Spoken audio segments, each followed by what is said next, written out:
So I literally had £7,000. I went on a bit of a whim and I just thought this product feels right. I remember standing there and I just collapsed. At that point, I was given a 20% chance of survival. Hi guys, Angelica Bell here and welcome back to the NatWest Business Show. Joining me today, we have Mesha Moinirad, a successful entrepreneur, rehabilitation coach, personal trainer, keynote speaker who advocates for those with chronic illnesses. And despite having all of that on his plate, he has still managed to make time to speak to us today.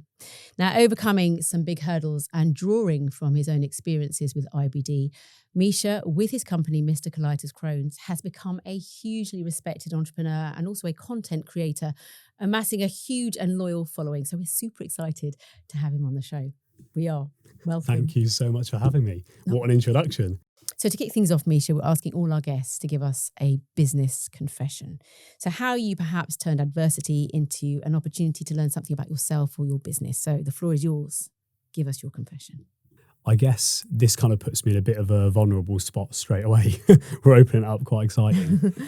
So for me, one of the things that I've always struggled with is numbers and words. And for the longest of time, I didn't know what that problem was. I never put a name to it.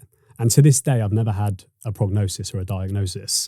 But from all the symptoms that I've kind of looked at, I'm sitting with having dyslexia and dyscalculia, which I just never knew I had. So is it something you knew you had as a child, or was it something that you've just sort of worked out recently? I think I've just worked it out recently, to be honest, in the last 4 or 5 years. When I was in school, I never told anyone that I was struggling because basically what was happening to me is the words were just moving around the screen and dropping off the page. I just couldn't retain numbers and stuff very well. So I didn't say anything. That must be really difficult as a child. Yeah, it was really difficult. With. Yeah, because there'll be little things that people ask you to do that are simple tasks, and I would have to sit away and think and actually take my time and do it. It's not that I couldn't do it. I just had to build a different method of doing it. Mm-hmm. And that's what I've done all the way up to today, is I've just built my own way of doing things.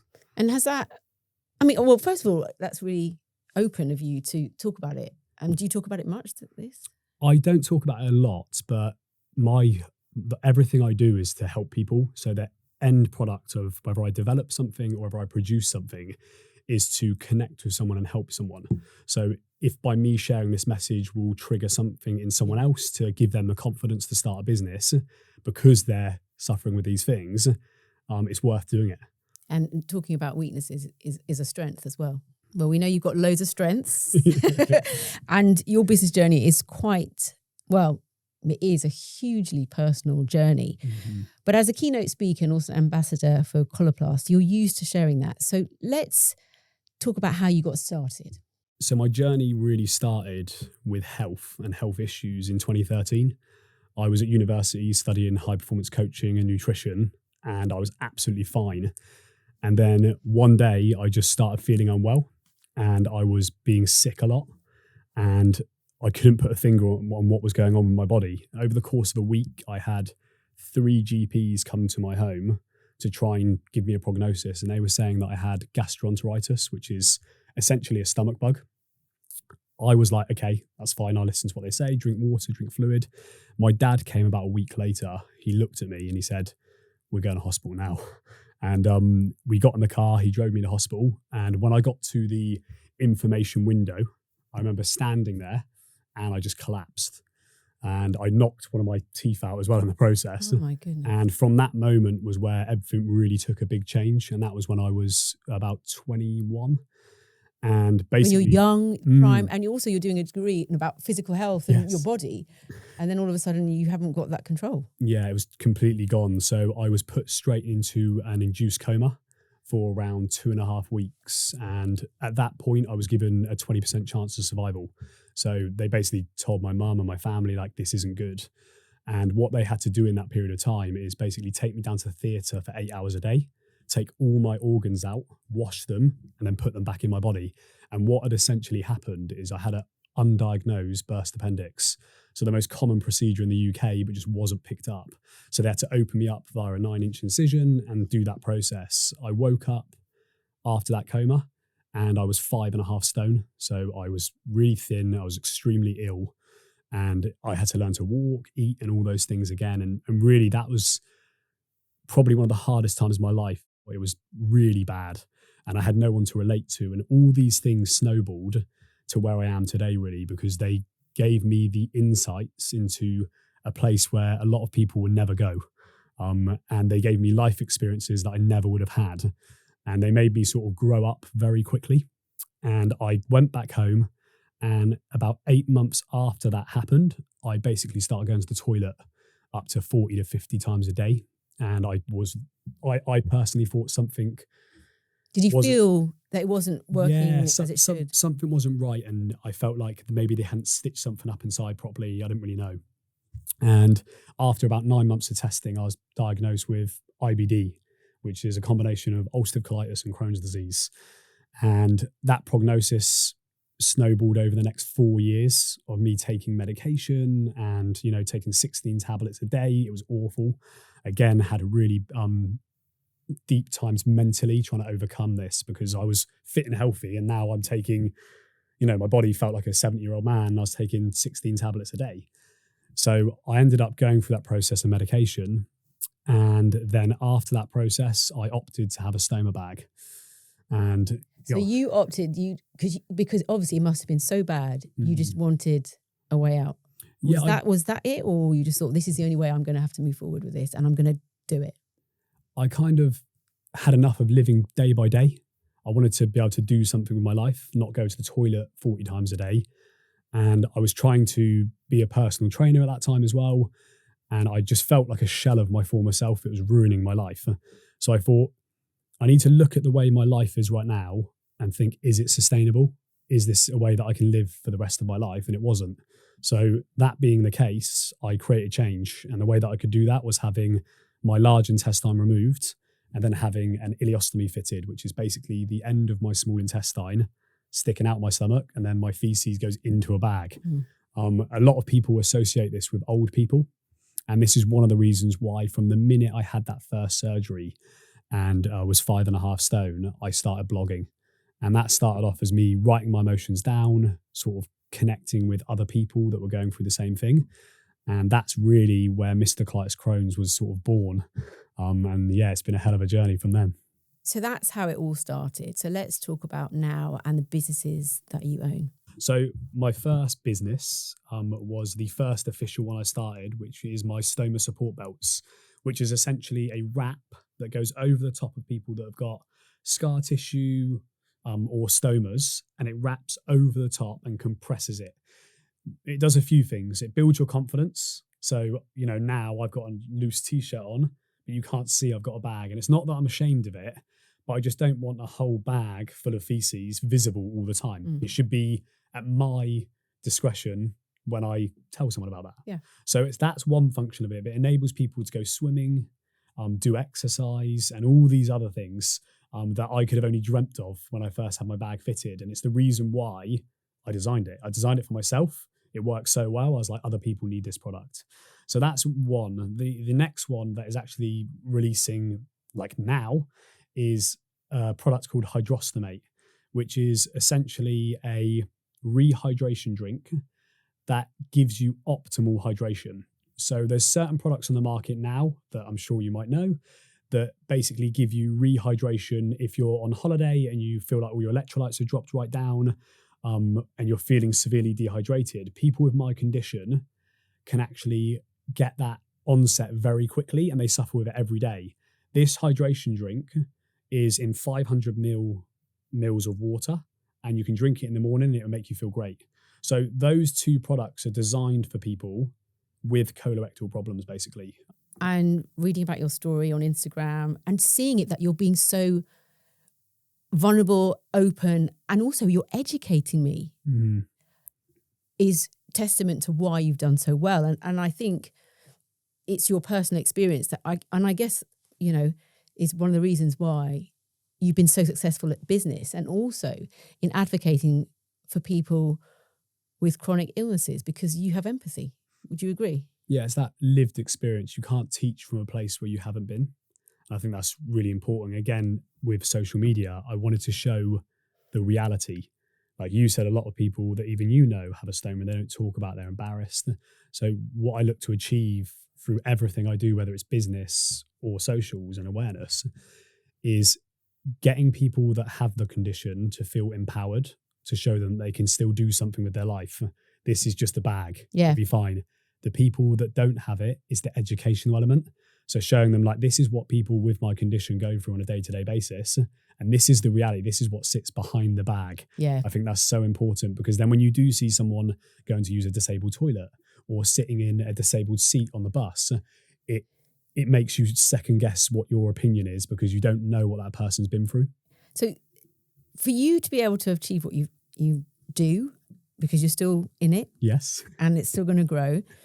So can you tell us about having the right mindset in some of those challenges? And how can business owners who are going through their own personal battles keep a strong mindset?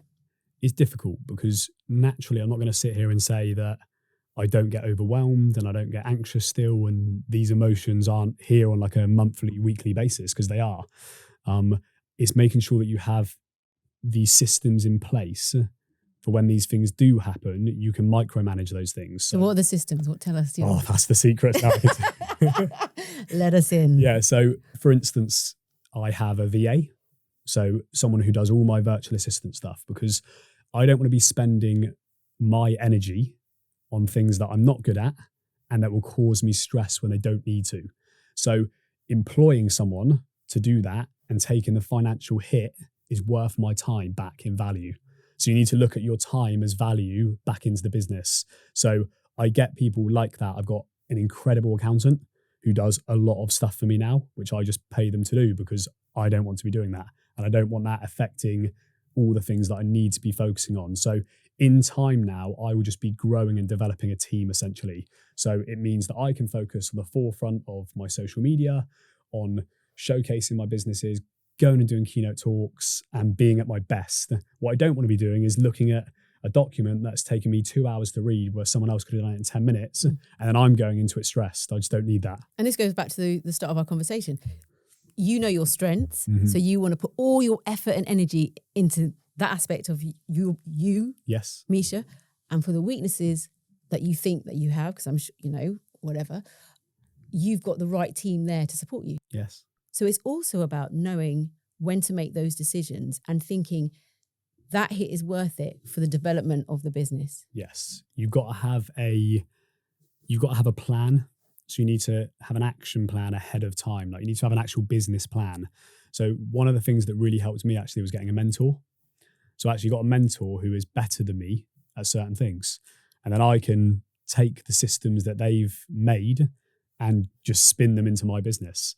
So it's like you said, it's being smart and putting things in place when it's ready. Otherwise it could be detriment. Like if you're investing too much money into something when you're not actually financially stable to do so, that could be dangerous at the same time. Right, Mesha, I'm going to let you have a little bit of break. Sit back and not too much. Yeah. Okay, because I'm going to pose to you some questions in trending takes. Okay, so new feature we've got on the podcast. Our team has been scouring the web for topics, tweets, and talking points and written some statements that are going to provoke some conversation from you, whether you agree or disagree. Interesting. Okay? And all you need to do is be honest. Okay, let's do this. Are you happy? Let's do this. CEOs don't need a personal presence on social media. Now, I think I know what you're going to say. Yeah, so I think they should absolutely be on social media, because at the end of the day, they are just a person. So by them being a person and showing themselves and what they do on a daily basis and their vulnerabilities, that will funnel down through the whole company. So an example would be if I was feeling anxious or depressed or wasn't happy within my workplace, and I kind of felt like I know a little bit about the CEO, he shows a lot online and it gives me that sort of feeling that I could talk to him, it could make me feel safer.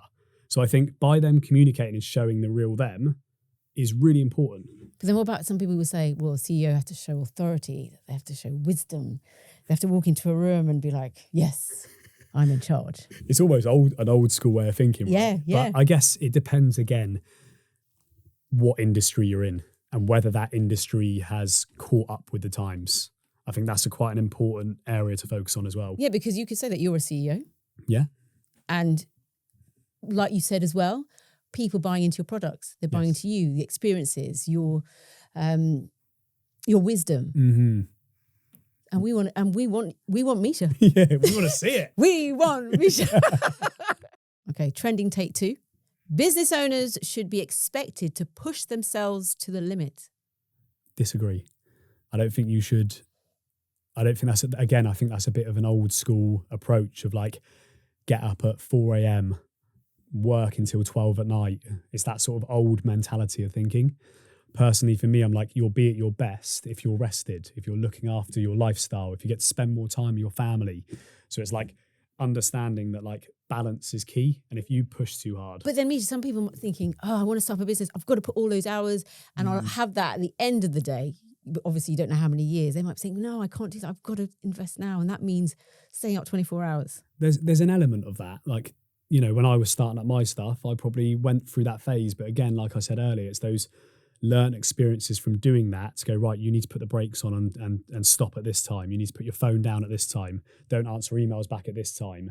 So there is an element of, don't get me wrong, you have to work hard in order to build something, especially if it's your own. But you also need to be putting those brakes in place, going on holiday and living life. Because if you're burnt out, you're good to no one. Yeah, you're terrible.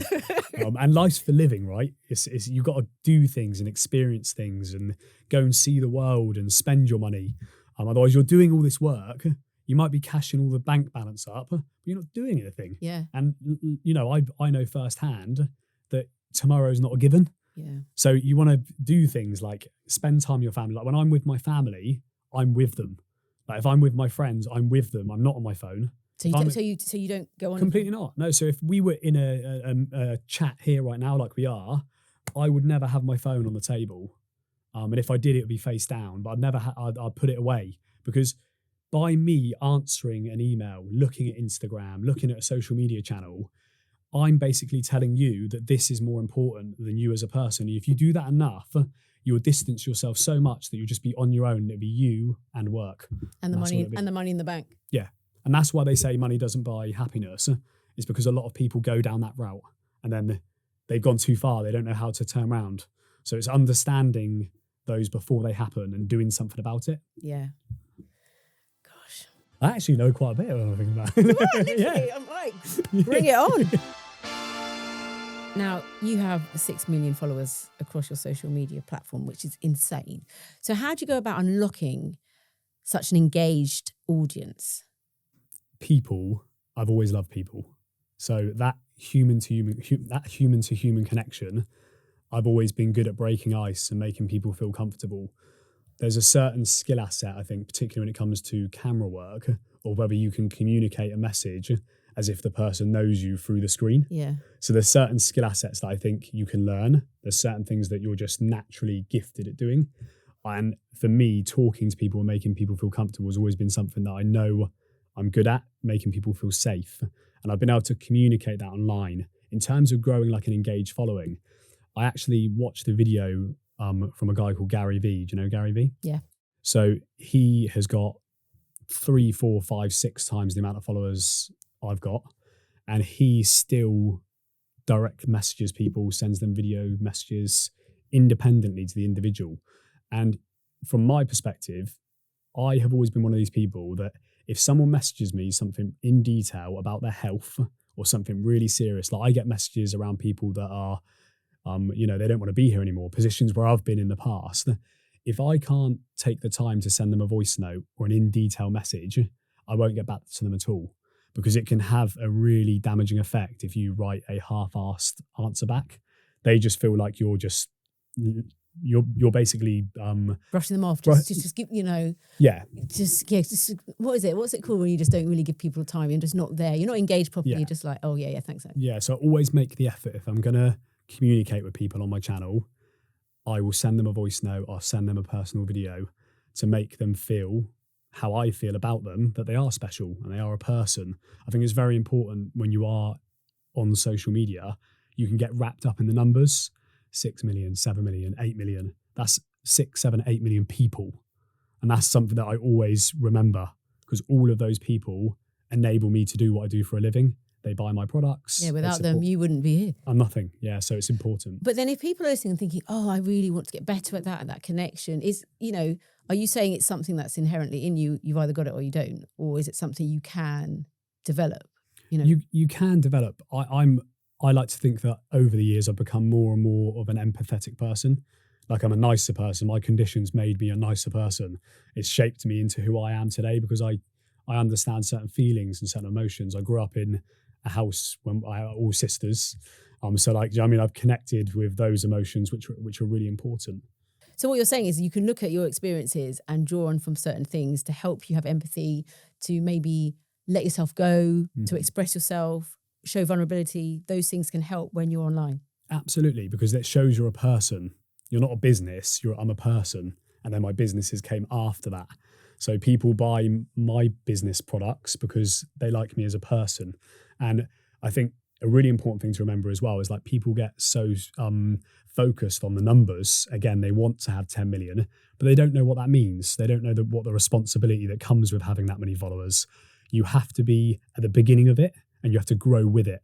So if I gave the normal person my accounts now and said, right, you're going to develop a piece of content every day, 20 stories, engage with 50 people, it would be so overwhelming that the whole thing would collapse.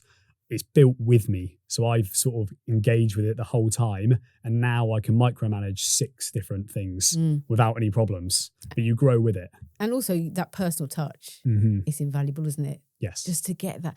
I mean, if someone gives you that one message, I mean, you probably made their life. Yeah, I've spoke to people in the past that have not actually wanted to be here anymore, or have been second guessing about going for surgery, or like don't really know what to do and are lost. And they'll watch one video or literally have 2 voice notes with me, and I've given them more than what their medical team has, because I've treated them as a person and I've listened to them. And that's what a lot of people want. They just want someone to communicate with that they can relate to. But Mesha, with such a large following, obviously there's going to be loads of people who have a positive experience with you, care about your journey. But then also you're going to have people who have a negative impact on that and feel that they need, people need to give their opinion, which sometimes isn't great. How do you deal with the negativity of social media? Something that scares a lot of people. And they say that, now businesses has to be, right there for everyone to see. And it's a tool that really can make a business grow. So how do you deal with it? I've, again, experienced things. So I've made mistakes and I've had people say horrible things to me in the past, to the point of where I'm like, why am I doing this? It's been bad. But again, it's a learning curve. And I've had days where I've been like, it's really upset me because I'm so invested in my social media in terms of like the people that I'm helping. It's had a profound impact on me. But that's the key. When you understand your target audience, and I understand that if one person watches my video and gets a huge amount of value from it, the other 1,000 comments don't matter. And that's what I focus on. I focus on, for say a video gets 100 million views, 200 million views, which they have, the people in there that are getting value from that is why I create my content. Yeah, it outweighs the negativity. Completely. So now I'm so far above that those negative comments are actually useful for me, because I take them. And it drives you. I make a bit of content and it's like, thank you very much for the comment, because I can make something out of this now. Yeah, exactly. So it's kind of like turning it, spinning on its head. Haters gone hate, but we're going to use that hate. Yeah, exactly that. Let's talk about, starting up money, because sometimes people don't have a pool of money to get their businesses going. So how can people without much finance and investment get started? So for me, the value of money isn't to do with going to buy a fancy car. Yeah, and this is what I've learned throughout the time of my business. I don't care about that. For me, it's been able to like facilitate more time, so I can gather more time. When you increase your finances, you increase your time to do other things. But it's also like my goals are like to buy my mum a house. That's like what I have at the end of my goals. Like, I'm taking my mum on holiday for the first time, which I've never been able to do in 3 weeks. And I'm like, that for me is like a game changer. That's why I want to have money. So it's those kind of things for me. And all of my money that I've gathered now started with one investment that I scraped together of £7,000, which I put all into my business idea. So I literally had £7,000. I went on a bit of a whim and I just thought this product feels right. And it was my stoma support belts. And I put that £7,000 in, and it was a risk. There was a gamble element there, but there was just a feeling. I knew it was going to work. I had a building social media presence, and I thought this product will help my community. It's helped me, and I just went for it. So, from listening to that, I mean, there's loads of things I want to pick out, just, buying your mum a house and, those little things that, oh my gosh, it's just making my heart swell. Because in a way, it's about choosing the things that matter to you and going for those things rather than going for what other people think success is. Yeah. And then also as well, it goes back to another thing we started talking about, personal experience. So everything that drives you has come through adversity. Yeah, and it has meaning. So the end thing, so basically the core ethos of everything I do is to help people. So if I can develop something that isn't available for people right now, and that's one of the reasons why I developed my belt, being one example, and a few of my other products, is because what was available for patients in my situation was stuck in the 60s. So I was like, I want to rebrand this, remake this. Yeah. So that's what I've always done with everything I do. I think, right, where are people struggling and how can I help? And then, if you're doing things like I've read loads of articles and stuff in the past, if the core basis of what you're trying to do is to help and connect people, the money will come afterwards. You don't need to worry about the finances. They will follow, but you need to have the sort of vein running through your company to be something that's special. So for anyone thinking of setting up a business when they haven't got much capital, it's go with your gut feeling. Go with your gut feeling, less like me. I haven't got a gut now, so that doesn't work anymore. It's a phrase. I thought you could take that. Yeah, but it's you have to go with it. It has to feel right to you, authentic, and you have to love it. Yeah. You have to be obsessed with it. Like for me, growing my social media and stuff, I'm obsessed. And at times it's been an unhealthy obsession. But the fact of the matter is, I love what I do. I love producing content, so it looks effortless. Whereas if something you're doing is not something you love, it's hard work. It's hard to get out of bed in the morning for. Okay, well, how do you get balance? You said that you've been obsessed with social media, something that's we hear about that people need to get balance. Yeah. And so how do you do the keynote speaking? How do you, personal trainer, entrepreneur? I've had times where I've overdone it. I've overindulged and I've neglected certain elements of my life. But again, those negative experiences create change. You can't create change from a place that you haven't been. So when I know that I'm going wrong in some of those scenarios, whether it's like my fiance says, like you're too much time doing this, you need to get better. It's that micromanagement of your time and building a team. I just think if you've got multiple businesses, you have to have a team. And if you can get that team and be willing to pay for it, it will buy back time for you, which is always the thing for me. How can I buy back time? I've got multiple editors now. I've got multiple videographers. I do some stuff myself still, absolutely. But for the things that I know are going to take me too much time, I invest. I invest into it. So, okay, so there's that element of paying for it. But, also having people close to you who can tell you about yourself. Yeah. You need to have connections in your circle that are people that you've known for a long time or people that you've newly met, but you trust what they say. Because what you don't want to be doing is, for one, taking information from people that haven't got your best interest at heart. Because when you do get to a certain point within business and success of like social media, like bearing in mind, I've grown my social media in lockdown. So I had a following, but it tenfolded to millions and millions in lockdown. So people that I thought had my best interest at heart sometimes didn't. Okay, what's one piece of advice you would give to other entrepreneurs looking to create a strong, long-term business? It needs to be something that's sustainable, but it also needs to be something that's needed. So almost like you're creating a essential product for such. I always used to look at stuff. So let's look at this table right now. Mm-hmm. I used to look at things like this microphone or this bolt that connects the mic to there. Someone's made millions of pounds from that. And I always have been fascinated by that concept. So you need to look at what you love, what you're interested in, and then try and develop something within that remit. And that will create sustainability because it's always needed. But if it's not a needed product, it will fade with the times. It might be popular now, but then it will go. Yeah. It's not sustainable. And we know that this mic will be needed for a long time. Yeah, this has been here for a long time. Long already. time. More podcasts need to be made. Yeah. Well, Mesha, to conclude the episode, I'd love to ask you some rapid fire questions. You up for it? Let's do it. Who is your business inspiration? Gary V. Best piece of business advice you've received? Be careful who's closely connected to you. Favorite part of running a business? The freedom. One thing nobody is talking about in business that they should be?